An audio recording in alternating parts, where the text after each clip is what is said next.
Nyamuk itu hebat loh. Oke. Nyamuk yang demam berdarah itu dia bisa bertahan dalam keadaan kering tuh berbulan-bulan. Oh.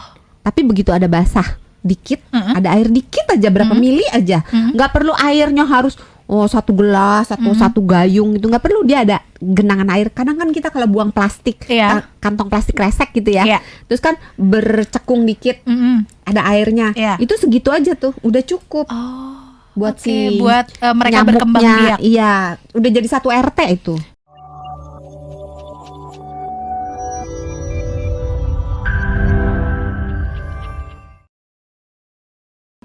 Perubahan cuaca yang sering terjadi sekarang ya. Kalau sekarang mungkin kelihatannya kayak kebanyakan hujan, tapi kadang dari yang siangnya panas banget terus tiba-tiba malam sorenya tuh hujan.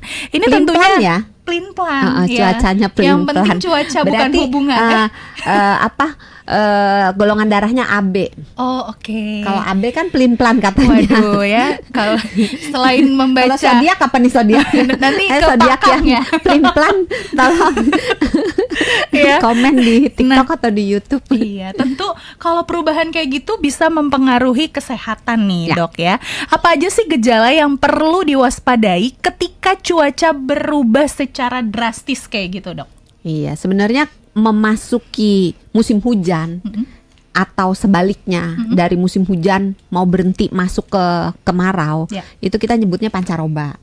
Nah, ketika pancaroba terjadi perubahan-perubahan cuaca yang ekstrim, panas terik, tiba-tiba hujan. Iya, betul.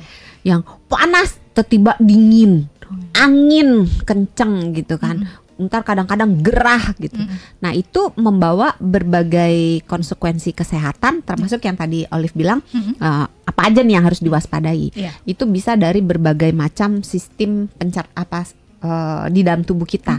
Bisa dari sistem pernafasan, batuk, pilek, bersin-bersin gitu kan. Gejala-gejalanya kalau udah hidungnya mulai gatel atau tenggorokannya mulai gatel gitu ya, Dok. Asma mulai kumat gitu kan. Terus sesak kadang-kadang, tapi biasanya sih cuman batuk pilek biasa aja, ringan aja. Terus bisa juga sampai ke sistem pencernaan. Orang kalau itu gimana tuh ngaruhnya tuh, Dok? Segmen kedua apa sekarang? Panjang nih. Kan baru di absen dulu, absen penyakitnya dulu. Jadi di saluran pencernaan bisa diare, bisa berbagai macam virus atau kuman yang menyebabkan gangguan kesehatan di saluran pencernaan, misalnya tipes, ya. Terus di kulit, kalau kita panas, terus tiba dingin gitu, kadang sering terjadi alergi, penyakit jamur di kulit gitu. Terus bisa juga luka. Pernah nggak kepleset? Ayo sahabat Sonora. Licin ya kan? Licin kita, pas lagi gerimis biar nggak kehujanan kita lari. Buru-buru. Nah, nggak perhatikan sol sepatunya nggak cocok buat lari, atau mungkin sepatunya yang runcing tinggi yang cuman sepulpen gini doang haknya, ya kan? Tiba-tiba seret jatuh, luka gitu, atau kesleo gitu. Terus apalagi ya, sistem pencernaan, pernafasan, bisa juga beberapa penyakit lainnya gitu. Jadi memang pancaroba itu musim penyakit. Jadi di absen satu persatu. Nah, sekarang mau penyebabnya cukup nggak nih, tinggal 3 menit? Ya kan, nanti penyebab. Olive bingung. Kan panjang banget. Iya. Nah, sahabat Sonora memang biasanya nih, Dok ya, itu kan tadi udah mulai absen nih. Kira-kira sahabat Sonora udah mulai ngalaminnya nggak sih? Ya kan, yang tadi Dokter Santi sebutkan satu-satu, mulai dari flu ya, Dok ya, batuk. Terus apa tadi, bersin-bersin, tenggorokannya gatel, masuk ke saluran pencernaan ya, dari atas kita ke bawah, masuk ke saluran pencernaan ya. Terus itu bisa diare ya, Dok ya? Ya, kembung juga bisa. Kembung. Orang dingin kebanyakan kalau kedinginan kembung. Itu bisa diatasin pakai makan aja nggak ya? Bisa. Sistem imunnya agak lemot dikit. Sama kalau kayak sinyal gitu, dikit-dikit ya. Nah, tapi masalahnya ketika musim hujan atau ketika pancaroba, ketika cuacanya dingin, pada saat cuacanya dingin, lembab, beberapa jenis kuman, bisa virus, bisa bakteri, bisa jamur, itu nggak KB, nggak KB. Berkembang biaknya tuh lebih cepat dari biasanya. Jadi mereka menikah, punya anak, anaknya dinikahin lagi, punya anak. Kita kayak RT RW ya. Iya ya, mereka udah berkoloni. Iya, jadi si kuman-kuman itu banyak berkembang biak. Belum lagi kalau misalnya kita hujan, terus ada tanah, ada apa yang mau digeser, punya gue. Punya Olive. Jadi kalau misalnya orang kita kan agak-agak jorok ya, mohon maaf ya, saya mengemukakan kebenaran dengan to the point banget gitu. Dokter Santi mulutnya ya Allah. Kan gitu. emang kadang gitu ya, kan kita lupa kan buang cuci tangan atau apa. Itu juga termasuk. Tapi ini yang lagi mau diomongin itu loh.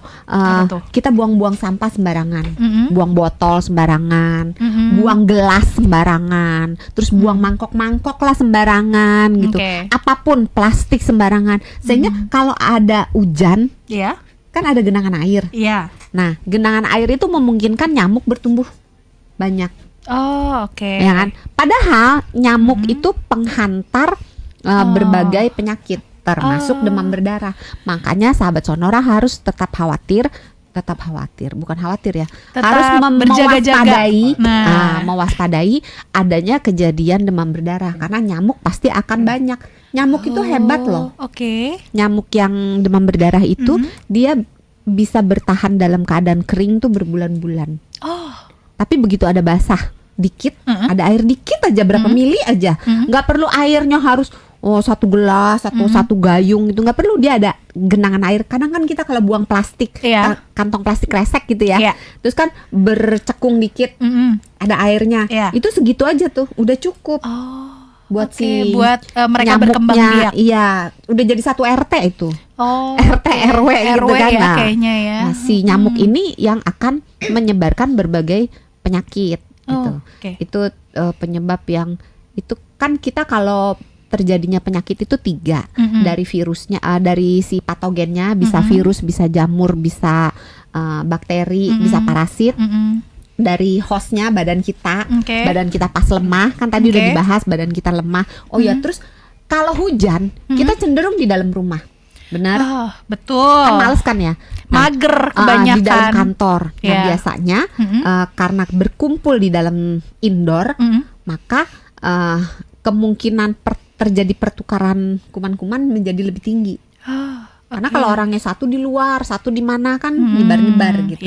Itu dari hostnya, dari badannya, imunnya rendah. Terus makan.